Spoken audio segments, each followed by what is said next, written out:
lho makmu adoh kok kulon kono kok. Lah kudune kok ping pira?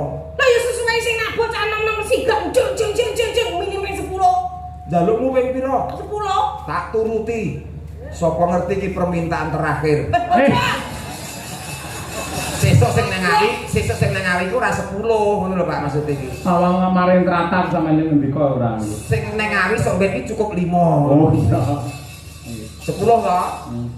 Ayo. Tulang tak.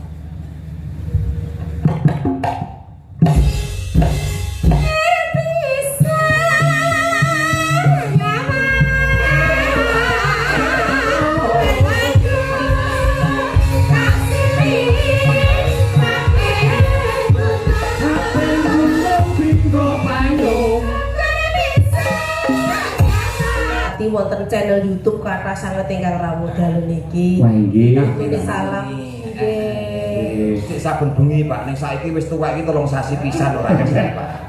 Tembang diprotes lho. Lah yo urung karuan 3 sasi pisan nembangke niki lho Pak. Oh iya. Nek dhisik saben bengi yo. Pak Lurah langsung gujeg ya karo Pak Dewan. Lah jenenge ngene, ya ta iya.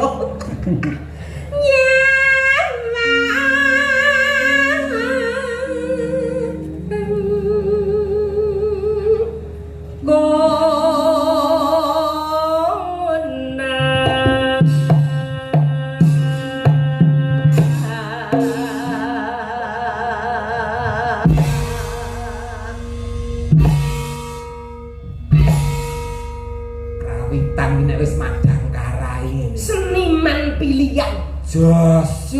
Kompak. Slogane sempak teles. Aja purno lho, guys. Semangat kompak anti lemes. Wah. Semangat kompak anti lemes. Saben aku mumbul mesti dijengglek. Madang karai. Kompak. Hebat. Dangger kowe jengglek apa mumbul Mesti dijengglek. jengglek. Lho buktine ora enek kok pengrawit aras-arasen mongko pendak dina Pak Yoyo ki wayangan. Nek tetep kompak. Iki pengrawit ngene iki sing perlu diundhake kesejahteraane iki. Oh, lah yo ngene. Sarjana seni. Ora kompak rek. Non? Ora kompak. Yo biasane ngono kuwi, Pak. Penyusup iso ngono kuwi, Pak. Yen macan hamung karo janur kuning janur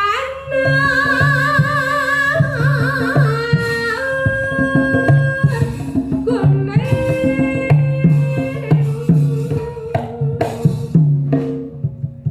Teh nono sak tekaku. Jenenge kompake madang karai yo ngene. Ndak ngumpul ta. Oh, aku rung ngumpul dijengglek. Telak Padang lho rek. Yo wong jenenge wayangane teko esuk kok Pak alon-alon wong nyat wong tuwek iki rada suwe kok, Pak. Ngetes Eropean. Iki seniman canggih kok. Ora mung aku tok, Lus. Kowe mumbul mesti dijengglek, Lus. Oh, cacar mudeng lho karo aku. Mudeng iki ngono apa? Mudeng iki paham maksudnya. Lah iya maksudnya aku bak blang ngono iki pas kowe. Lho, kanca-kanca, lah pargoke lak ora perso. Lah wis kerep ngono. Bawa mumbul. Tekan dhuwur gondelan kuwi wesi. Aja mudeng nek ora tak jambak. Tembok jambak apane kutu. Wirone. Iki nek Romo Yai. Wirone.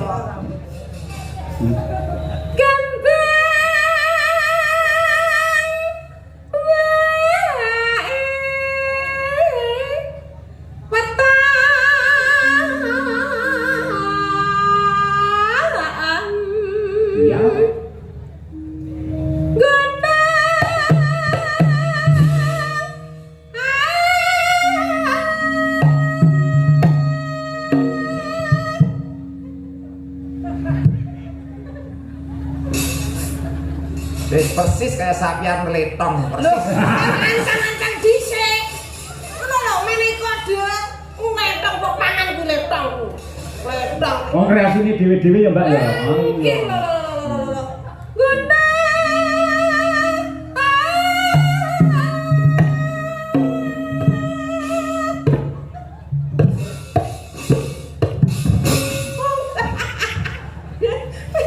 Ya ta. Aku kepling Ya matur to, nyuwunmu ki sing kepiye? Matur sing becik karo kanca-kanca. Maksudnya ini lho Mas, lah aku mumbul ya kendang ana anu gareng ngono ki ditabuh bareng-bareng ngono lho. Pas mumbul tabuh iki diangkat ngono. Oh, tabuh diangkat, ya. Masa radel aku memang kowe. Tembung ki akeh mula bokong dilumahke nek ngomong digenahke. Nah, iya to Pak. nggih Purwodadi putane. Sing dadi omongane. Nah. Ayo iki mau Mas, pokoke aku tabuhno jenglengen koyo kuwi ngono ki Mas. Drueng ngono koyo. Nah, ngono Mas, dituruti Mas. Iki kok nek dituruti mangan pager lho iki kok. Saiki awakmu sing bawa terus aku sing mumbul. Oh iya iso. Dan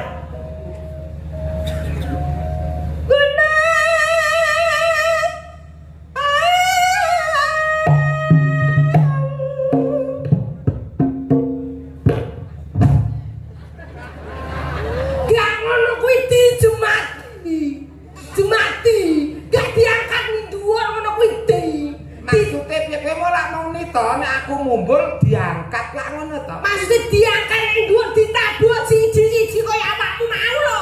Tabuh siji-siji, oh sing jelas. Wis Unung ya Pak Balene. nuruti kok. Nuruti wong mekrok ki angele kok era. Pak No injan gak somet mbek aku aja iki lho Pak No. Cakno. Cakno langsung viral. Guna.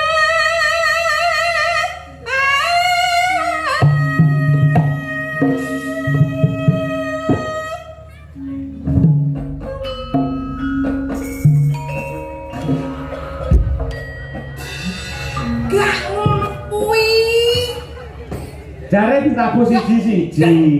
Munine lho piye? Munine ki lho piye ngono lho. Nabuh iki munine piye? Oh ini iki bareng jeng ngono lho. Muni ditabuh jreng ngono lho. Oh, ndak jreng. Oh iya. Aku wong Ponorogo ora adil. Turutan ora mbok turuti uda ning panggung wong iki.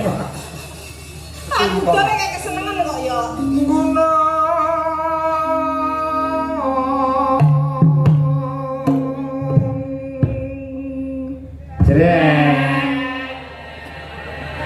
Gak mbok tabuhi rapatek. Tak dongane lara udun kabeh. Iki lho. Pak bengi iki Mbak Lucy ngeblong. Lo gentenan to, gentenan. Kasete ben beda. Iya. Gentenan. Padahal kudu dibolak-balik kok. Oke, ra dibolak-balik gosong. Kosong. Saiki kan kowe. Pak Cinta.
Ben to mumpung lagi iso.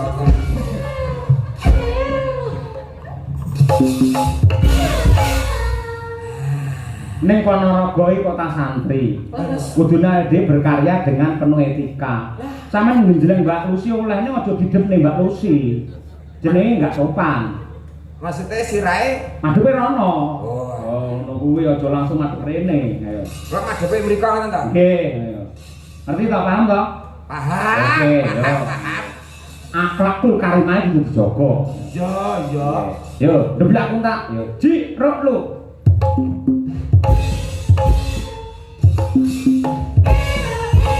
Sik Mas, salah. Kuwi tetep rene iki lho. Kok ngerti to Pak jenengan bocah noleh? Lah aku nyawang kok kene kok yo. Ngene lho, Pak. Sik mbok rono lho. Menggok dhewe kok. Ranakno ngono lho. anu instruksi jalan. Tuh tak ketuk. Delong. Deblak putra. Pak Ewo lak ngendika to. Sirahe madhepe rono. Bener. Lah yo kula wis madhep rono. Lah kowe mengko rene iki lho. Iki sirah liyane. Iki sing luwih terginas nih sampean. Niki kan terkenal niki nopo pelawak yang paling energik. Oh. Nggih. Energi ki opo? Energi itu sing lincah. Lincah. Kerja omong. Kupinge ngomong Mas. Wong lek orang tak tidoni sindan orang semangat. Bar mangan apa to terus ambune kok badhek men. Gak terima badak. Lah dijak omong dijak ngendika Pak Dalang ora tak nyaut iki mang nyapa to jan gumun aku. Nyaut, wong yo nyaut ngono kok. Sing energi kuwi alias lincah. Lincah. Ya, kita panas.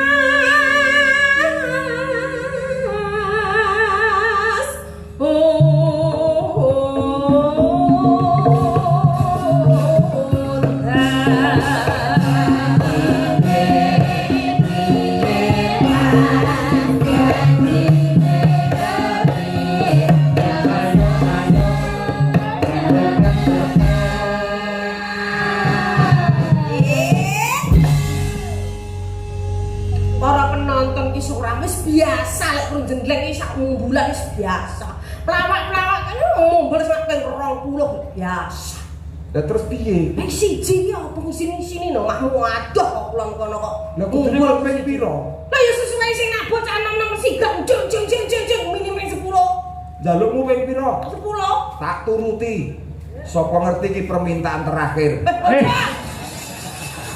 Sesuk sing nang awi ku ora 10 ngono lho Pak maksud iki. Sawang kemarin teratak sampe ning ngendika ora. Sing nang awi sok ben iki cukup 5. Oh iya.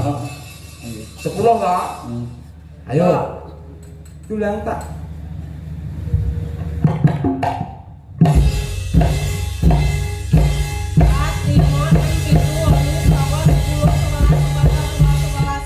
Kakean. Lah pinten iki mau? Iki 12 no. Waduh pokean loro, Pak. Nggih. Tak jikok loro, Pak. Oh, enak juga loro. Kok terengginas lanang ijah masalah. Rupane kaya ngono tapi ya luar biasa. Heeh. Coba. Panas udan panas aling-aling capek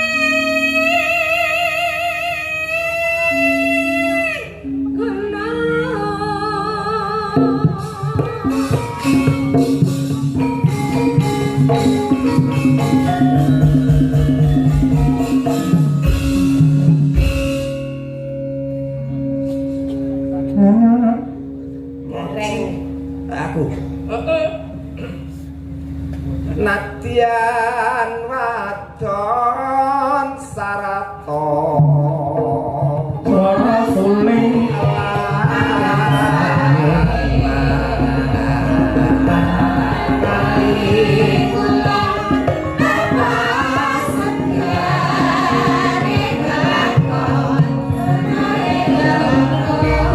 masukkan kami pun satu dulu. banyu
Niki ingkang tasik berkah nggih Bapak Kapolsek Tasik Kersa Lenggah. Nggih, Bapak Daramil nggih. Masyaallah matur sembah nuwun. Mugi sehat panjang yuswanipun. Amin.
Terima kasih. Jawa sami-sami luar biasa. Nggih.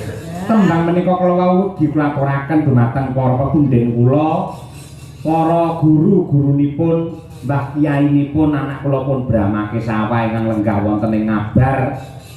Mbahe Brahma ya kuwi Mbah Kung Wahib, ya sing wis ngrengkuh Brahma kaya putune dhewe. Pak Jainul dimekaten wis kaya bapake Brahma dhewe teng mriki. Ugi Pak Nasrul lan sedaya kemawon Bu Maryam ingkang nyatanipun ya karo mblonthah santri ning ya tetep tresna kalih budaya. Ya, ngoten niku. Luar biasa. Boten kata lupa ugi dumateng penggemar setia Ki Cahya Putati wonten channel YouTube kata sanget ingkang rawuh dalu niki. Wah nggih. Salam nggih. Klub menika dipun tenggani kalian anak kula lanang Mas Nanda menika mahasiswa isi Surakarta. Jurusan pedalangan sing sok ngasta wonten mriki Mbak Lucy, Mas Nanda niku. Oh, ngaten. Iki putahe. Nggih. Mas Nanda ndi? Ndele.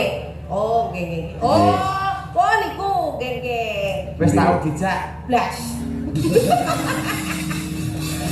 Nggih, siap kapan mriki dalang muda luar biasa. Nggih, leres. Yang pernah meraih beberapa prestasi juga. Alhamdulillah. Kan tegese wayang ora bakal punah mergo tuwuh generasi dan generasi lebih baik terus. Nggih. Menika wonten awala saking pepundhen kula Bapak Haji Suli Daim MM, Wakil Ketua Komisi E, Wakil Ketua Fraksi PAN, ingkang ngersakaken lelagon apa iki Wijaya Kusuma. Nah nggih. Wijaya Kusuma. Nggih. Golekne kanca Mbak Lucy. Oh nggih, kita ayu-ayu kok. Iki lho. Iki sing anyar iki coba. Ayo. Nggih. Ini iki lho, duwe bojo sing ngene iki lho rek.